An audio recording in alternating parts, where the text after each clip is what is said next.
Let the word go forth from this time and place to friend and foe alike. This is preeminently the time to speak the truth, the whole truth, frankly and boldly.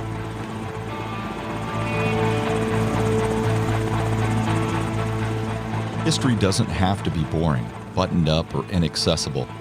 And it certainly didn't end in 1945. It belongs to all of us, and we share and add to it every day.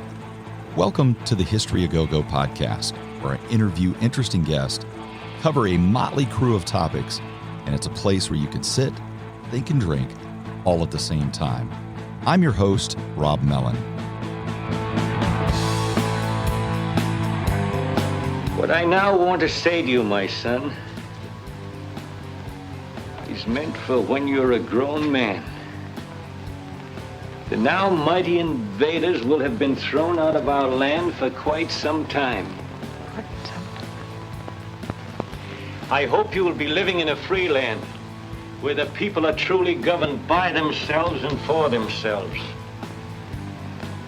Those will be great days to live.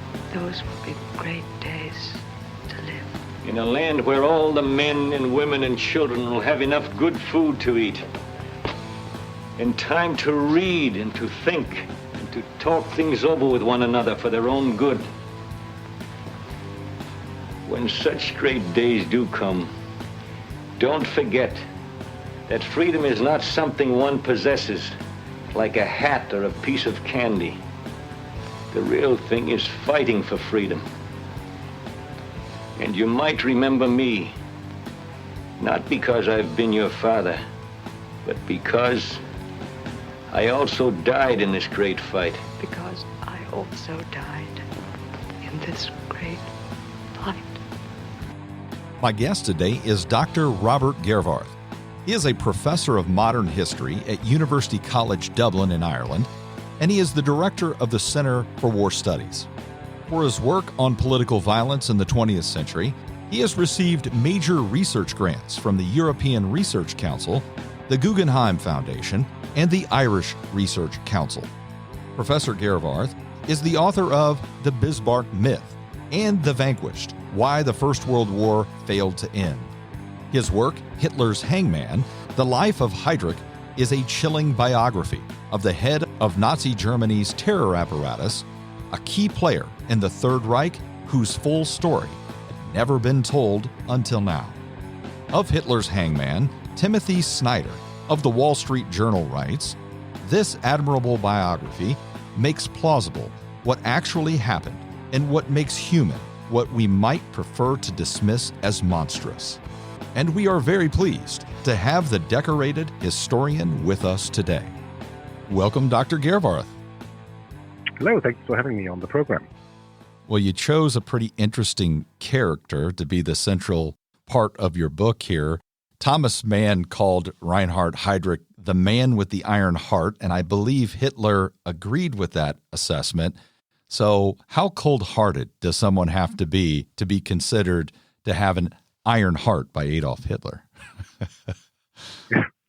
Yeah, I suppose Hitler meant it as a compliment. He thought, this was someone who didn't have any moral qualms, and by that he would have meant he was not weak in the sense of, someone who had given in to the sentimentalities of Western civilization.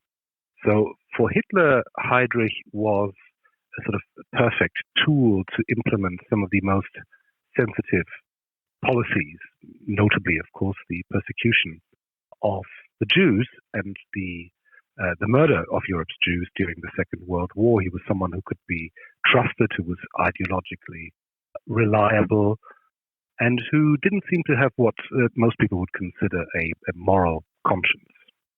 Professor Gervarth, it is tradition here to accompany the discussion with a special brew. Today, we have Naughty Temple Ale, aged in whiskey barrels, from the toppling Goliath Brewing Company of beautiful Decorah, Iowa. Enter the Naughty Temple, where the barrel-aged nectar of the gods flows freely. Gaze upon its amber color. Taste the warm caramel flavor and swim in the whiskey aroma. Toppling Goliath has become world-renowned for IPAs and barrel-aged stouts, and they are now distributed in 30 states and create more than 40 beers that they rotate throughout the year. Remember, the best way to enjoy an episode is with one of our featured brews. And I would also like to ask you to subscribe to the podcast. Simply click on the subscribe button on the directory that you use and get new material immediately after it is published. Subscribing, it's the only way to get new shows right away. And to the ever-expanding list of supporters and listeners now from 60 countries and hundreds of cities across the United States, I have to say thank you. And now I raise my Naughty Temple Ale very high, and to all of those past and present who stood or stand against oppression, I say cheers. So what is Heydrich's family background? I believe it's cultured. Does he grow up in a relatively well-to-do household? Yeah, Reinhard Heydrich is born in 1904 in Halle an der Saale in Germany, and he's born into a middle-class family, a very cultured middle-class family. His grandfather was the founder and director of a royal conservatory in Dresden, and his father too was a pretty successful opera singer, composer, and also the director of the local conservatory. Now, I think I should put some context on that because musical education played a fundamentally important role in Germany at this time. We're talking about the early 20th century, so every aspiring middle-class family tried to make sure that their children could play at least one, ideally two instruments, and organized house concerts and things like that. That was very much part of middle-class culture at the time.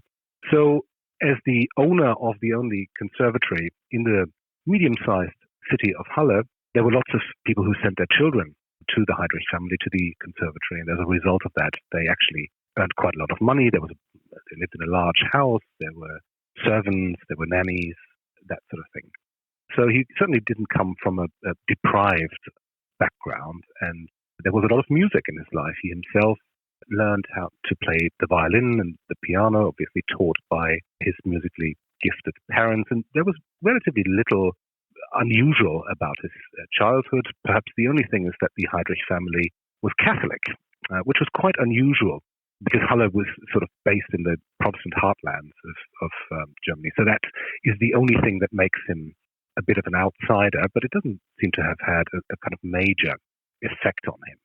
Now, what changes the financial fortunes of the family is really the First World War and then subsequently the German defeat in the First World War, but also the inflation, hyperinflation in Germany that basically ate up all of the fortunes of the German middle classes, and suddenly very few people could afford to send their children to a conservatory, which obviously had a major economic impact on the family, which went so far that Heydrich, who normally would have taken over the conservatory from his father when he retired, decided to go into a completely different career.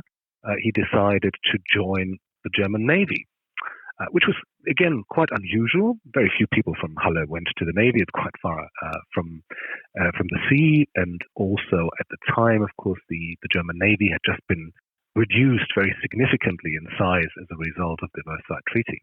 So it's an unusual choice, but he decides that's what he wants to do, and so he becomes an officer cadet, and he remains in the Navy until the end of the 1920s. He does join the Navy, as you mentioned. It seems at first as that's going to be a pretty promising career for him, but it has a dishonorable end to it. What are the circumstances that led to Heydrich's dismissal from the Navy? Yeah, the period between sort of 1929 and 1931 are really a major kind of turning point for him in more ways than one. First of all, the Depression, the Great Depression, obviously compounds the economic problems of the conservatory. They actually completely run out of money and basically have to close the business. At the same time, he gets engaged to his future wife, Lina von Osten, but he also apparently promises marriage to another woman, which was quite a big deal at the time, and no one could ever find out or identify who exactly that other woman was, but she must have been the daughter of a pretty influential person, or at least someone with very close ties to the naval leadership, because suddenly Heydrich found himself in front of an honor court, a military honor court, and normally he probably would have gotten away with some disciplinary action. But instead, he accused the woman of lying, and he basically said that he had done nothing wrong, and he was quite disrespectful. So in the end, the court decides to basically set an example and to discharge him dishonorably, which of course is a major deal. So he is dismissed. He doesn't have a naval career anymore. And we have to bear in mind this is during the deepest economic recession in modern history. So there are no jobs in Germany. So the prospect of a secure career with a pension at the end of it, this is all gone. Instead, he's facing the bleak reality of unemployment, which of course also basically makes his marriage to Lina less likely, at least temporarily, because for her parents, the prospect of her marrying a naval officer is very different from her marrying an unemployed ex-naval officer who had just been dishonorably discharged. So they were desperately looking for an alternative career. So Heydrich's career then, at that point, to use a naval phrase, it's like a boat adrift, but that doesn't last long. And although it seems like he doesn't really have an ideological past, why does he get involved with the Nazi movement in 1931? Is it purely just pragmatism or opportunity because of that economic condition you mentioned? Well, it's a combination of factors. There's definitely an element of pragmatism or opportunism in there, but there's also, of course, the growing influence of his fiancée, whose family is actually or belongs to some of the early members of the Nazi Party. Her brother does, and she is quite committed already in an ideological sense and supports the Nazi Party, which we have to bear in mind. Before 1929 was a tiny little fringe party in Germany. It's really only after the Great Depression that the popularity of the Nazi Party grows exponentially. So we're still talking about a political party which few people in Germany at the time believe will ever even come close to the halls of power. Nonetheless, it sort of has a number, actually, of paramilitary organizations, the SA, and a much smaller SS, which was originally founded as a kind of personal bodyguard to Adolf Hitler. So through a family connection, they find out that the head of the smaller paramilitary organization, the SS, a man called Heinrich Himmler, was looking for someone who could build up a new organization within the SS. The organization would in the future become the SD, one of the most sort of sinister and powerful organizations in the Third Reich. But at the time, it doesn't have a single employee. So Heydrich decides to go to Munich, where Himmler is based, and to basically meet him for an interview. And Himmler immediately likes the young man. He likes him because he has a military bearing, because he kind of speaks the language. Interestingly enough, the meeting is somehow based on a misunderstanding, because Himmler originally understood that Heydrich was an intelligence officer, which is not the case. He's a signals officer. It's just the same word in German, Nachrichtenoffizier. And so nonetheless, they very quickly identify that he's not an intelligence officer at all. But Himmler always believed that the racial value of a person would be visible from someone's physical appearance. And Heydrich, of course, looks like the Nazis always imagined a German should look like. He's very tall and has blonde hair, etc., etc. So Himmler likes what he sees, and he offers this young man an opportunity, a second chance, if you like, which is actually precisely what Himmler does. It's one of his greatest sort of talents, if you like. He picks up people who have fallen in one way or another. Werner Best, for example, who becomes a very important figure in the Reich Security main office. He is a judge, but he had been dismissed. So also looking for a second career. There are lots of others who had, issues with the law or alcoholism. And Himmler kind of offers them another opportunity because he sees something in them. And he's quite good at spotting talent, if you like. Now, the only difference really between, and it's a major difference between Heydrich and some of the other figures that would become close associates of Himmler's, is that at this point, Heydrich is not really a Nazi. Many of the other people have actually been a member of the party since its foundation, have been around Hitler for a long time, and are therefore trusted. With Heydrich, he kind of comes out of nowhere. But for the time being, that doesn't really matter because the SS is a much smaller organization than the SA. It doesn't have the kind of influence that it would develop in the 1930s and during the Second World War. So what role does Heydrich play in those early days then? Whatever you want to say about that arrogance or eventually the ruthlessness, he is extremely efficient and he exceeds where maybe those other Nazis, as you mentioned, he wasn't even a member of the party, had failed. Yeah, I mean, this really becomes an interesting time for the development of Reinhard Heydrich. In the book, I call this period Becoming Heydrich because it is really kind of in the early 1930s to mid-1930s that he sort of finds a role. And Heydrich and Himmler sort of have, I would say, complementary talents, which helps to explain, in addition to coincidence and chance, why they become the sort of power couple of Nazi Germany, to the point where, at the end of the Second World War, Himmler really is the number two in Nazi Germany, without a doubt. So the talents, I guess, are of an organizational nature, but also the fact that he chooses people that fit his own vision of the organization. So he sets up the SD, the security service, the SS security service, which initially is designed as a sort of internal SS intelligence organization. So they gather information on political opponents, but also, and quite importantly, on people within the Nazi party who they can blackmail at a future point in time. And so the organization grows in tandem with the SS, but it's only really after Hitler comes to power in January 1933, and more importantly, after 1934, when the SA leadership is decapitated, that the SS sort of steps out of the shadows and becomes increasingly an important organization within the Nazi dictatorship. And Himmler and Heydrich had planned that pretty well. Initially, they were disappointed when Hitler came to power in January 1933.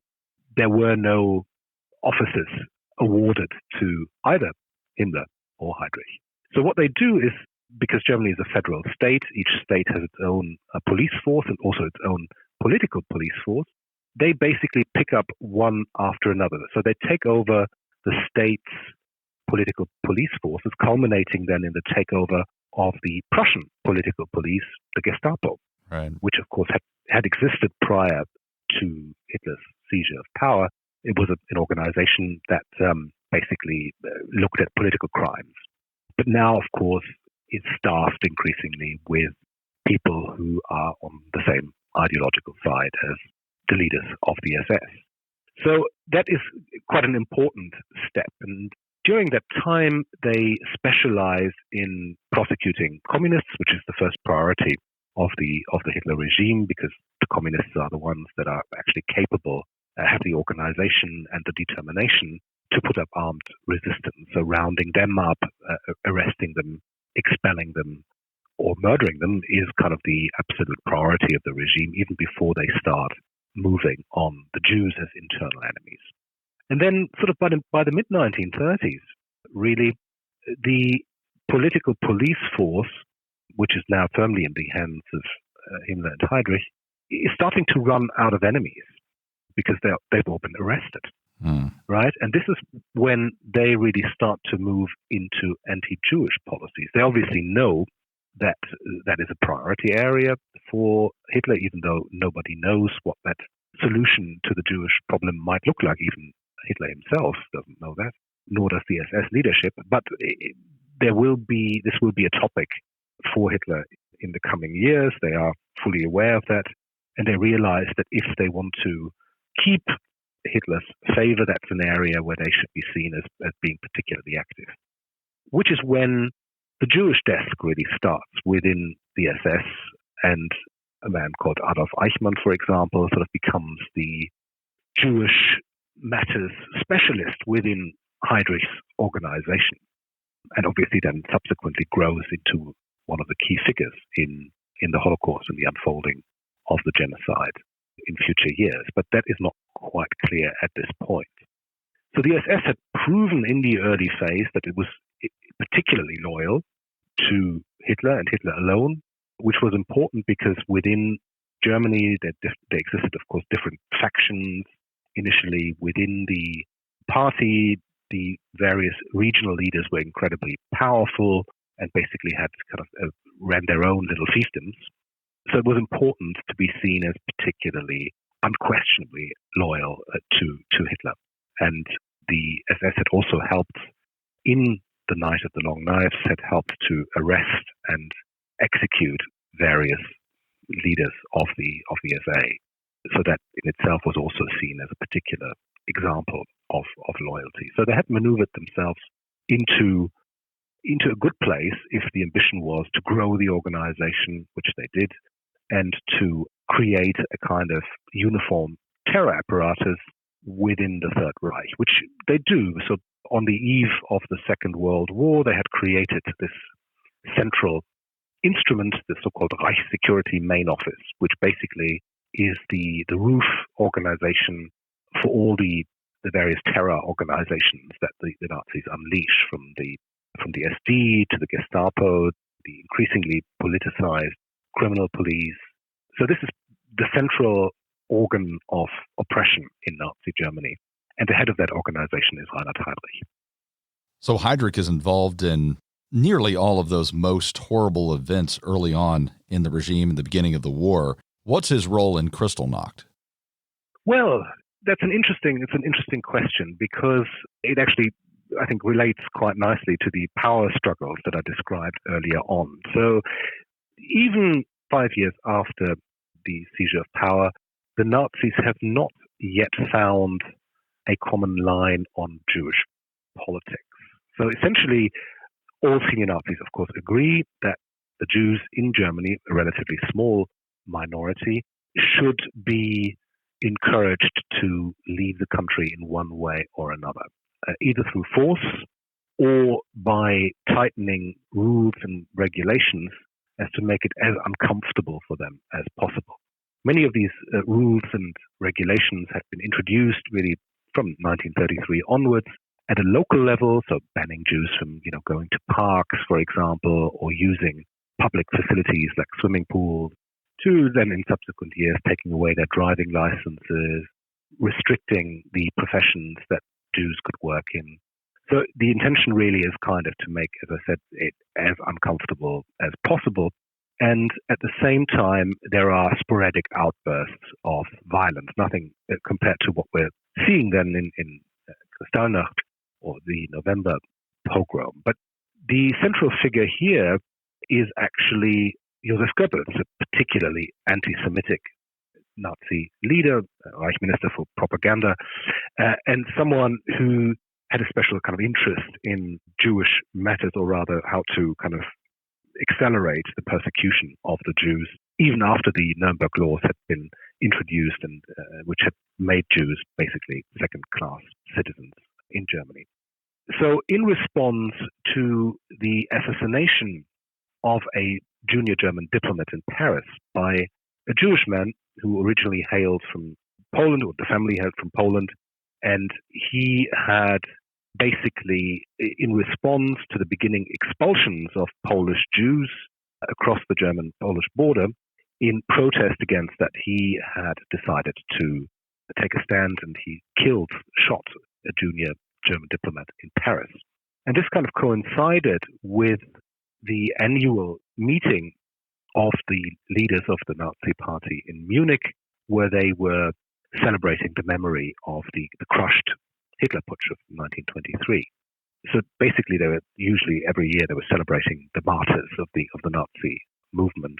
And on this occasion, then Goebbels spoke and basically instructed the various local party leaders that had gathered there in Munich to unleash their troops on the ground, to set fire to synagogues. And many of them didn't need much encouragement. But what is interesting is that the immense destruction of Kristallnacht brought a number of powerful Nazi figures up against Goebbels. So Hermann Göring, for example, who obviously also played a very important role in the Nazi leadership, he thinks that this kind of rebel-rousing, pogrom-style violence is not good for the movement. It's also economically damaging. It doesn't help the reputation of Nazi Germany abroad. And so he is looking for partners who might be interested in basically introducing a more silent form of oppression and, forced migration. And he finds it in the SS leadership. The SS leadership had made itself a reputation from the start by running the Dachau concentration camp just outside Munich from the early days of the dictatorship. And they had basically established a regime which was incredibly strict within the camp for prisoners, but which followed certain rules. And people basically didn't hear much about what was going on within these camps. And that was something that really quite appealed to Göring. So they basically look into other ways of achieving the common goal of making Germany Jew-free. And they do that as a first test case in Vienna, where Eichmann is in charge of basically organizing a system where every Jew is re-registered for the purposes of expulsions, which would be cost neutral. So the richer members of the Jewish community would basically have to pay for the expedited exit of poorer members of the Jewish community.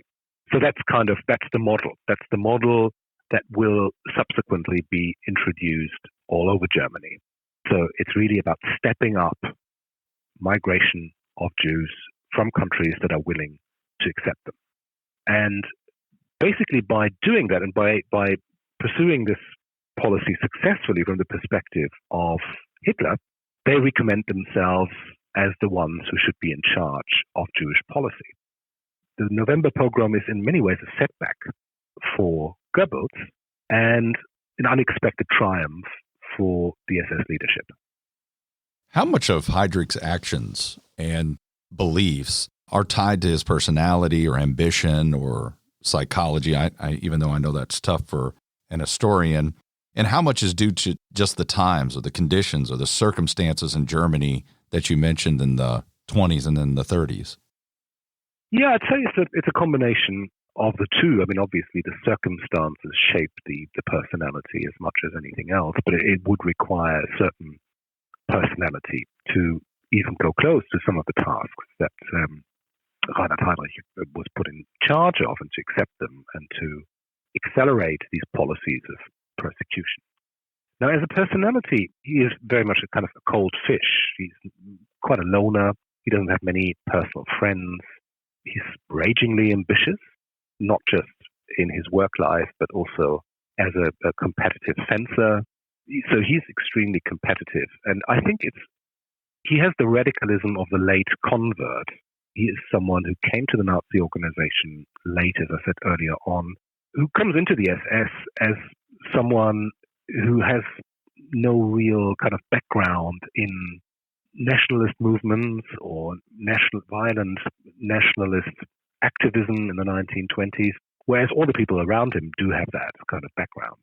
So in order to prove himself within that organization, I think is at least part of the explanation, he becomes more radical than them. He becomes the most radical within that group of radical people.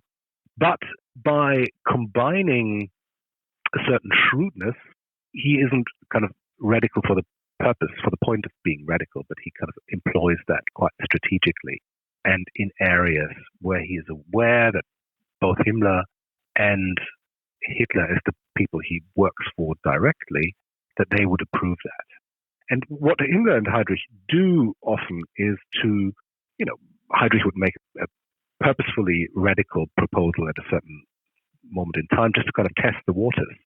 Because Hitler remains until, quite well into the Second World War, very conscious of public opinion, which is why even after the Second World War has started, he's quite slow to move against the German Jewish population in a violent way by deporting them, for example. And he is concerned that, people might say, well, we generally approve of anti-Jewish policies, but my neighbor, I've known that person for years, and he's a very good citizen, and he doesn't want Germans complaining about the treatment of their neighbors, which kind of holds him back for a little while. But I think that partly describes the sort of dynamic of Heydrich and Himmler working together very, very closely.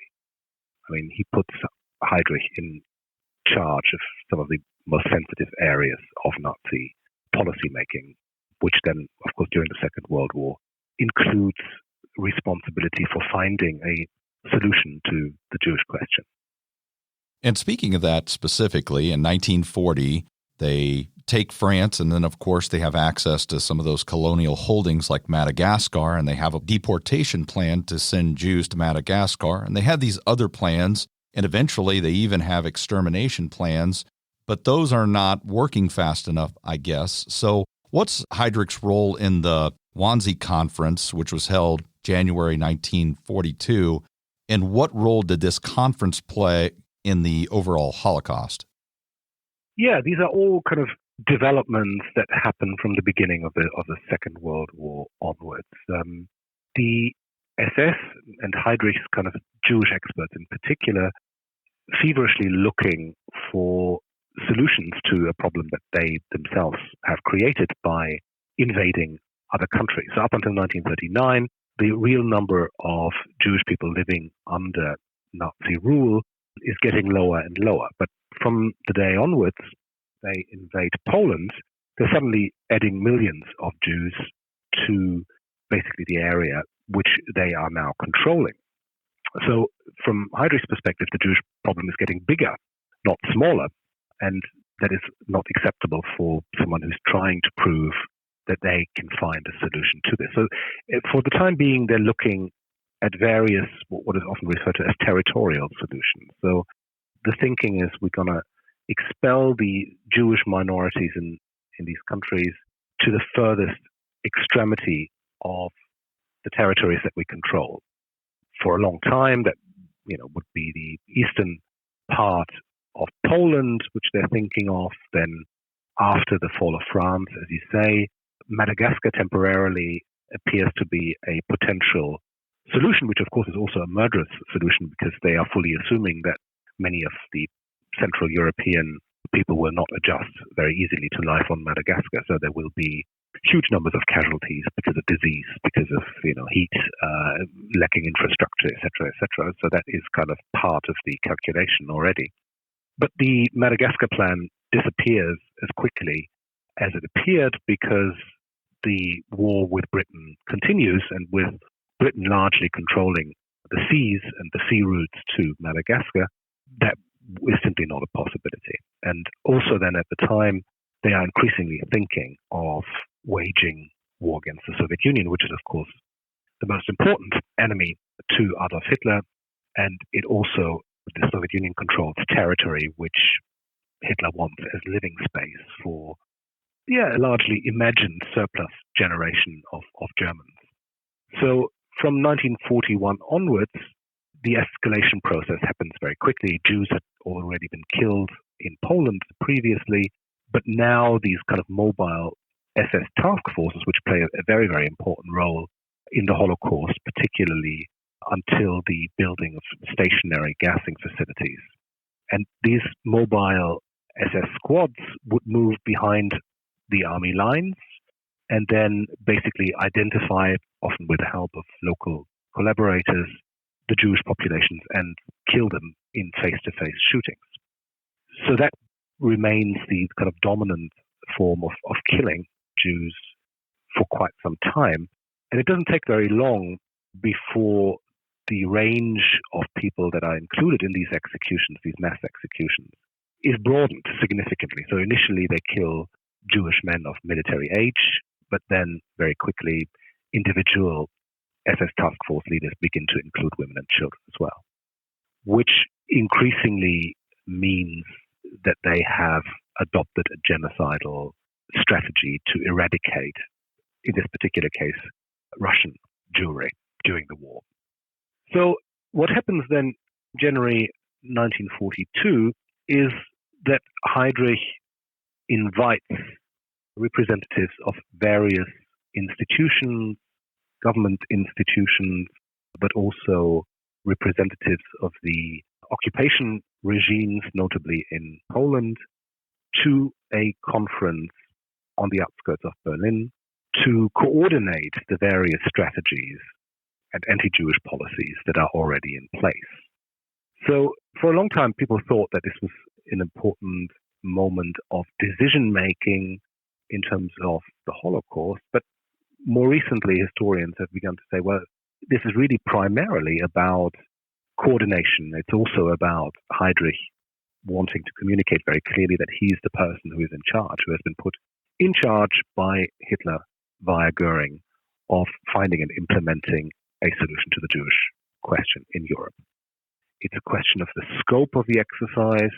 It is a question of who should be included in what now is clearly already a mass genocide. Should they include people who are partially Jewish?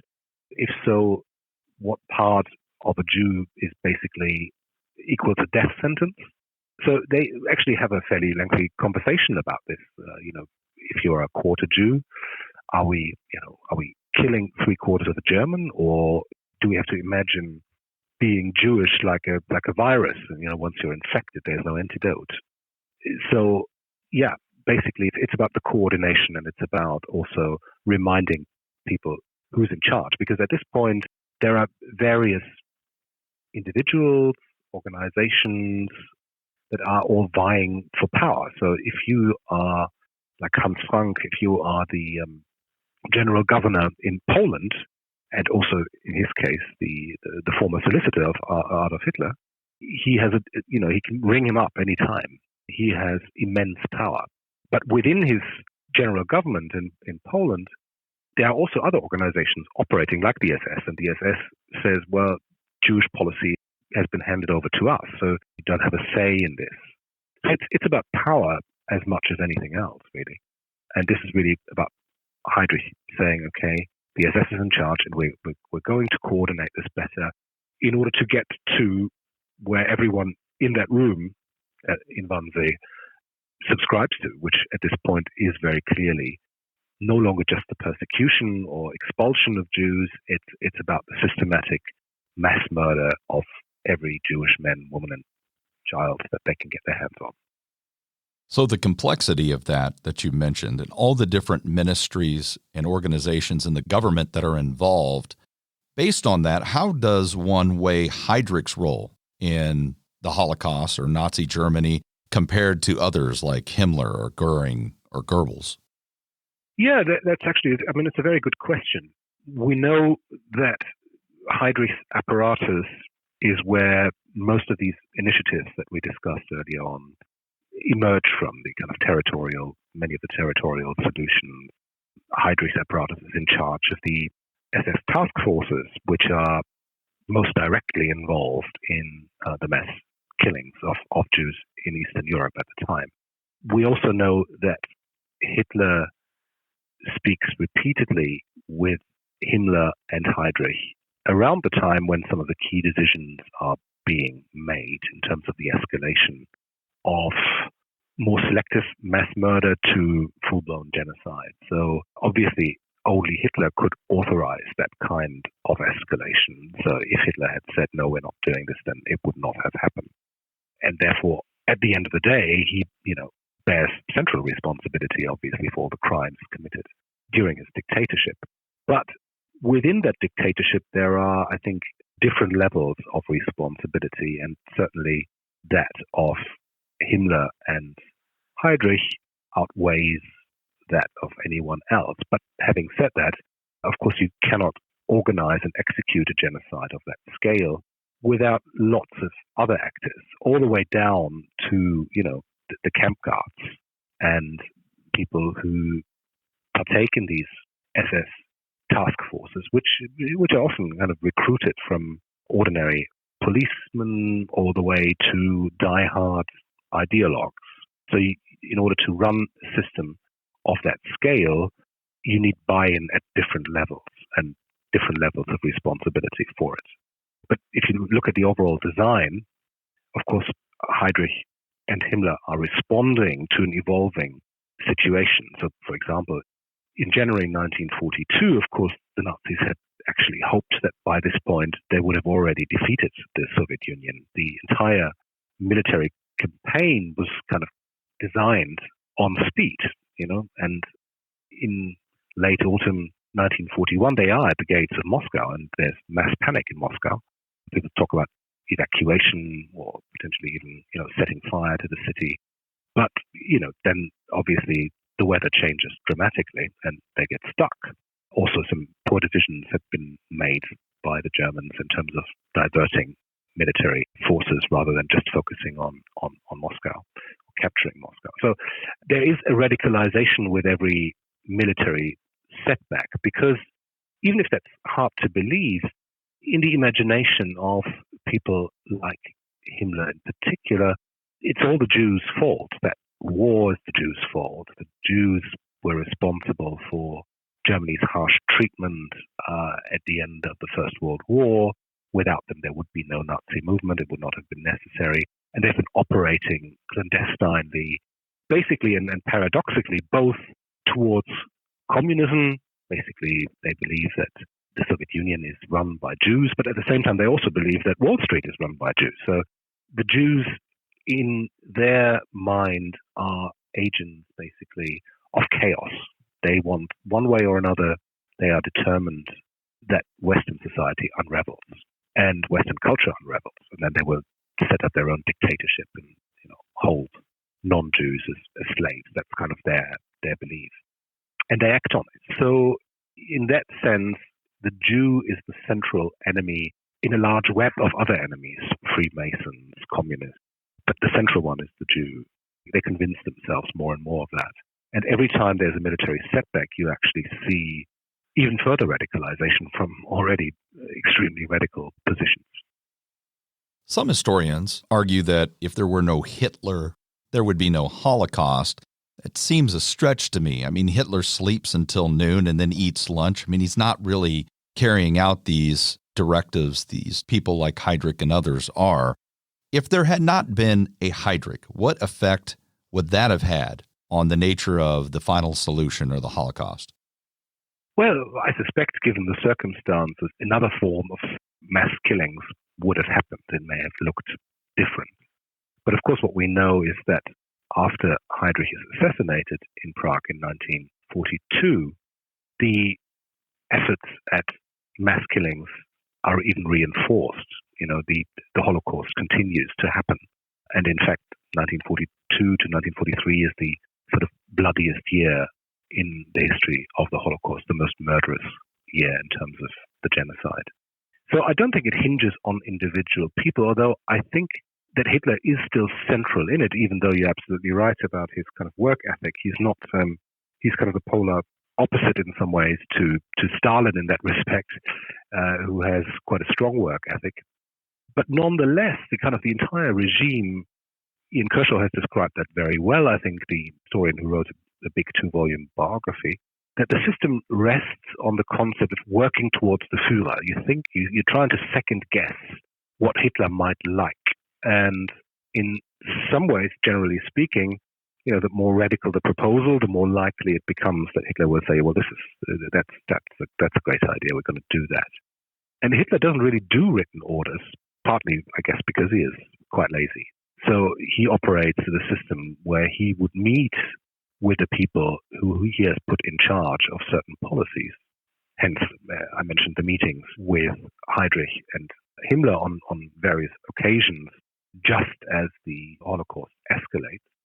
So that's kind of how he operates. He meets them and then it is being discussed, and there are necessary notes being kept. And of course, Heydrich, being quite paranoid, basically as a result of his job, doesn't keep many notes either. So that's why some decision-making processes were really quite difficult to reconstruct. What has helped, and many historians of the Holocaust have used that material, is that, of course, the work diaries of Heinrich Himmler have survived. We also have a written record of the Wannsee Conference, a document which was actually circulated among all the important ministries, and that's how a copy has survived. And the rationale behind that was to basically document, to get buy-in, if you like, but also to document that this was ongoing, and that this was ongoing under SS leadership. So it's frightening enough to develop a plan like the final solution based on power or different ministerial or individual power struggles. But what does it say about Heydrich and some of the other top Nazis if they were really true believers in this type of anti-Semitism that saw cleansing of Germany and Europe of Jews as the ultimate redemption for Germany or Western civilization? That seems even more frightening to me. It is absolutely frightening. I think ideology obviously plays an important role in all of this, because obviously what they do seems absolutely incomprehensible, sort of looking back on it.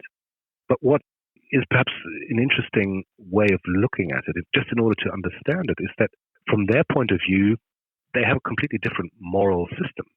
Essentially, they believe that they are only working in the best interest of their people.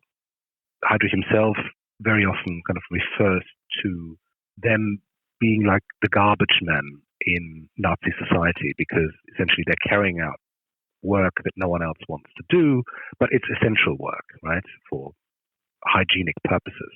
They have to do it. Someone has to do it, and you have to be tough to do this, which is something that they say quite often when they speak to their men in the field. You have to be tough, but at the same time, they also don't want their men to turn into psychopaths, which is actually one of the reasons why they come up with the idea of stationary mass killing facilities. Himmler once visited the task forces during one of the biggest massacres of the war, Babi Jar in Ukraine, and he saw the face-to-face killings and grew concerned about what that does to the killers. He doesn't care about the victims, but he does care about the killers, because being part of these SS task forces, the Einsatzgruppen, these are not penal battalions.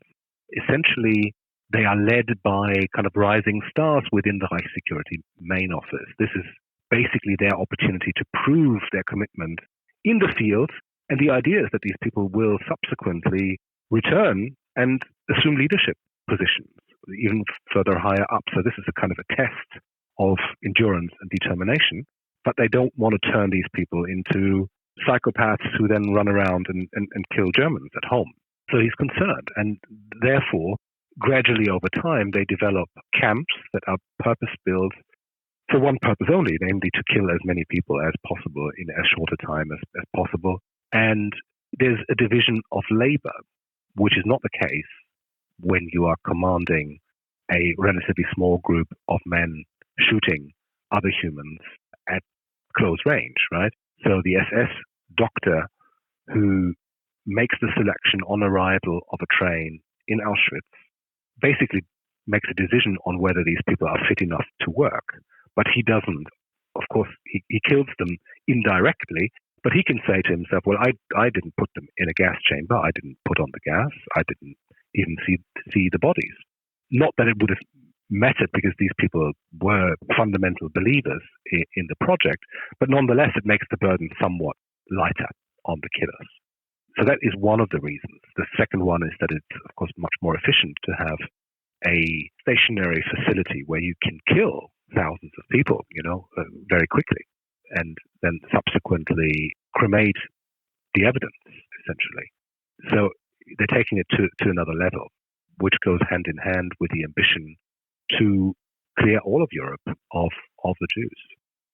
In regards to SS leadership, men like Himmler and Heydrich and others that followed him, some historians have a desktop murder thesis, this idea of bureaucratic killers removed directly from the killing, so it's devoid of human connection or any emotion.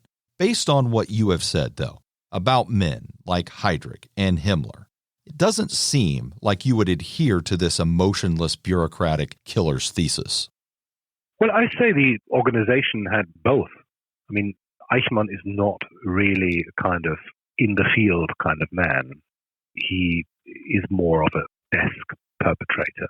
But at the same time, I don't think that Heydrich really falls into that category. Now, he's not actively out there shooting Jews at close range, but he and Himmler constantly visit their task forces in the field, so they keep tabs on things.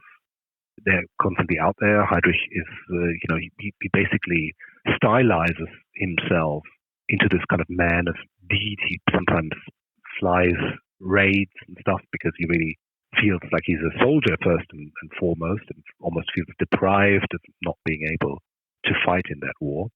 So he certainly doesn't see himself as a desk perpetrator. And no, many of the people who are intimately involved in the Holocaust are members of these SS task forces, people who had previously worked at desks, but certainly didn't do so anymore.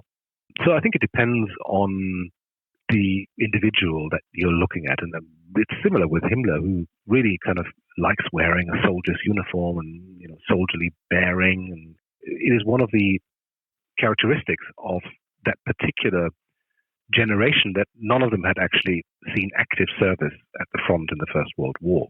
One historian, Michael Wild, sort of talked about that particular generation, particularly determined generation that basically wanted to relive the opportunity to fight and this time win a war that they had not been able to fight in the First World War, and that would have made a major difference if they had been given the opportunity to do so.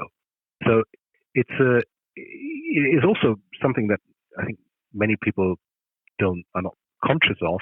Age plays a very important role. These are all very, very young men in incredibly powerful positions within the SS. The average age, I think, is about 15 years younger than the kind of equivalent in the civil service. So these are very young men, and suddenly, combined with that ideological commitment, they see this enormous kind of historical window opening. This is an opportunity, and it's an opportunity to completely and radically redraw the map of Europe, if not the world, and, basically change the composition of entire populations. So these are kind of boundless opportunities from their point of view that are suddenly opening up, which I think partly explains the particular radicalism of that group. And it's, I think, also often assumed that most of these people, that there's something wrong with them. And that's the really scary bit. That most of them, of course, they are psychopaths within the SS, but most of them are, they come from perfectly normal backgrounds. If anything, they are more educated than the average German of the time. Most of the people who worked with Heydrich had university degrees, which was quite uncommon still at the time, many of them in law. So the assumption that, we want to kind of explain this away as a phenomenon, these people are, a little bit like the Nazis in Hollywood movies, they're basically aliens that have landed on planet Earth, and, there's clearly no relationship between them and us. And the unfortunate truth is that many of these people, though ideologically committed, are perfectly normal and probably at the end of the day kind of go home to their families and live what we would consider normal life under conditions of war. So Heydrich is actually assassinated in 1942, and a year after that, Fritz Lang released a movie called Hangman Also Die. Could you touch upon Operation Anthropoid, and then how accurate is Fritz Lang's Hangmen Also Die? Yeah, I mean, it's a fantastic story, of course, the assassination. It's the only major assassination of a senior Nazi during the Second World War. And it's also quite a controversial story in the sense that this is really something that is being plotted by, on the one hand, the Czech government in exile, which is based in London, and the SOE, the Special Operations Executive, essentially the organization that parachutes people into occupied Europe to assist the growing resistance all over the place. But the SOE really hadn't had any spectacular success at that point. Some people in parliament are talking about winding it down. Other parliamentarians are deeply uncomfortable with that kind of covert warfare, etc., etc.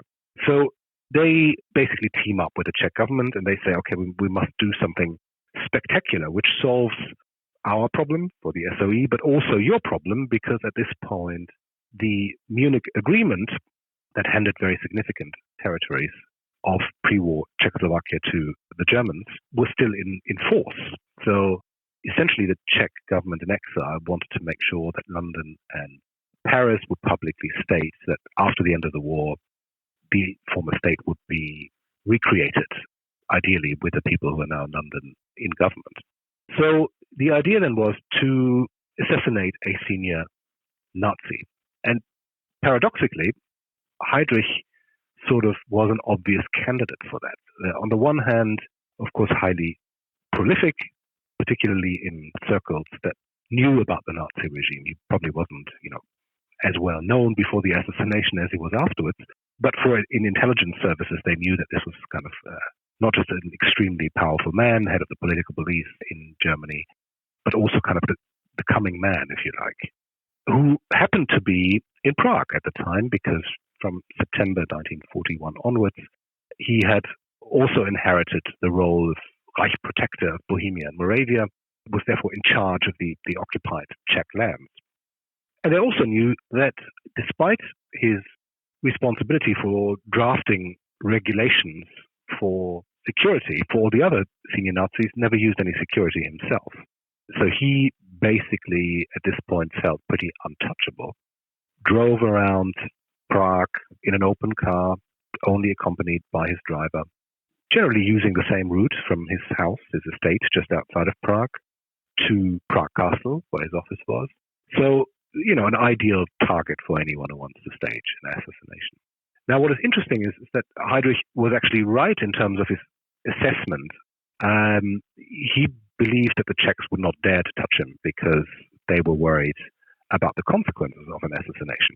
And he was right in that assessment in the sense that the domestic resistance in Prague was deadly against the assassination because they knew what would happen afterwards. Which actually did happen. Yeah, so essentially the Nazis afterwards wiped out the entire resistance that had remained.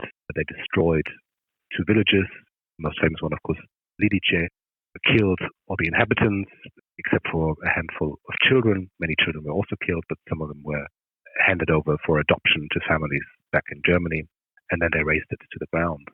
And that is, in some ways, what made Heydrich immediately well known in the United States, around the world, really. It's the fate of Lidice, which was broadcast, actually, by the Nazis. They were immensely proud of what they had done. They also, of course, staged a huge manhunt for the assassins. They eventually found them in a church, in a crypt, which still exists, actually. And if you visit, there's a very small, modest museum, but the most touching part of it is that you can still see the bullet holes in the wall. And eventually they drowned them out by basically flooding it, and then they committed suicide because they knew that they would obviously have a terrible time in the hands of the Gestapo if they were captured. So Heydrich becomes an international celebrity through death, if you like, obviously as an anti-hero. And Fritz Lang picks up on that, but he's not the only one. You initially mentioned Thomas Mann, who has his own personal history with Heydrich, because Mann obviously left Germany after the Nazis had come to power because of his own political views, and because he was already a very successful Nobel Prize-winning author who could relocate more easily than many other people could.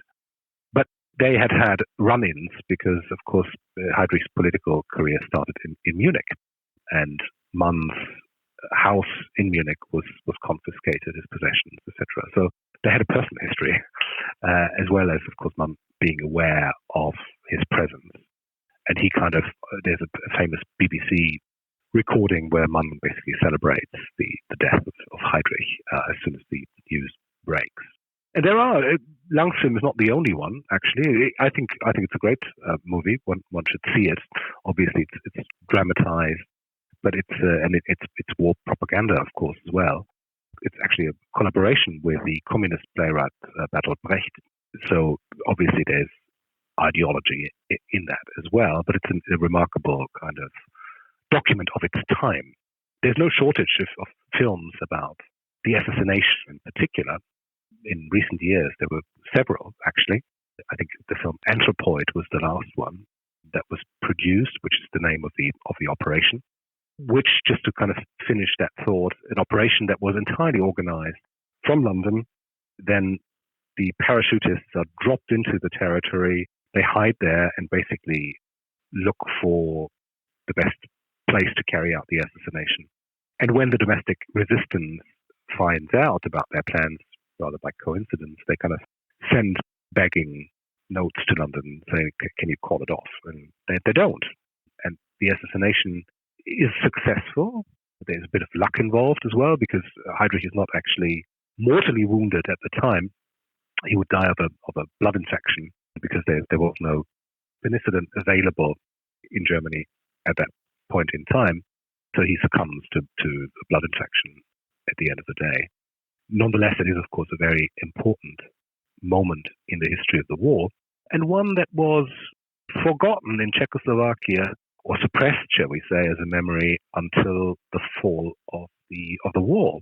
Because in communist Czechoslovakia, only communists were remembered, not nationalists, and these people were nationalists from the Czech lands and from Slovakia. And since then, there is actually a new monument quite close to the place where the assassination took place in 1942. Thanks, Professor Gervarth. Your book reveals in part what led a young man like Reinhard Heydrich to become a leader of the Nazi SS and do some very terrible things. I think it's important as well to understand that many of these men, they were cultured and educated. They weren't simply mindless, emotionless killers, or as you had mentioned earlier, aliens or something like that from some other world who do not have any relation to us today or to the rest of humanity. And that, of course, is not true. If mankind is going to make sure something on this scale never happens again, you have to understand that lesson. And that is exactly what your book does. So thank you very much. Thank you. Thank you. It was a pleasure. I would like to thank my guest today, Dr. Robert Gervarth. If you would like to get his book, Hitler's Hangman, The Life of Heydrich, simply click on the link in the description below. Of the book, Frank Dicketer of the Daily Telegraph writes, Hitler's Hangman, The Life of Heydrich by Robert Gervarth is superb on the making of evil. The featured brew was Naughty Temple Ale, aged in whiskey barrels from the Toppling Goliath Brewing Company of Iowa. If you liked our talk today, please share this episode with a friend and remember to subscribe to the podcast. As we mentioned earlier, all you have to do, hit the subscribe button on the podcast directory that you use and get new episodes immediately after they are released. It's the only way to get those new shows right away. For more information on the podcast, like the History A Go-Go Facebook page and check out our YouTube channel as well. The music was provided by the North Carolina band Bones Fork. And if you'd like to find out more information about what they are up to, just click on the link in the description. It's down there as well. To our growing list of listeners and supporters from several countries, hundreds of cities across America, once again, I have to say thank you. There are many more great episodes on the way, from discussions on America's most notorious pirates, the nation's leading Ulysses S. Grant impersonator, and the Shawnee Chief Tecumseh. So join us again next time when we talk, think, and drink on History A Go-Go. Yeah, you better read it to me. Fellow patriots, the time has come. Fellow patriots, there's work to be done. Raise the invisible torch and pass it along. Keep it burning. Keep it burning forward on the road that has no turning. Die if you must for a cause that's just, but shout to the end, no surrender. Ever onward, no returning, till the senseless butcher will be learning that his war isn't won till the last battle's done. Carry on when we are gone. No surrender.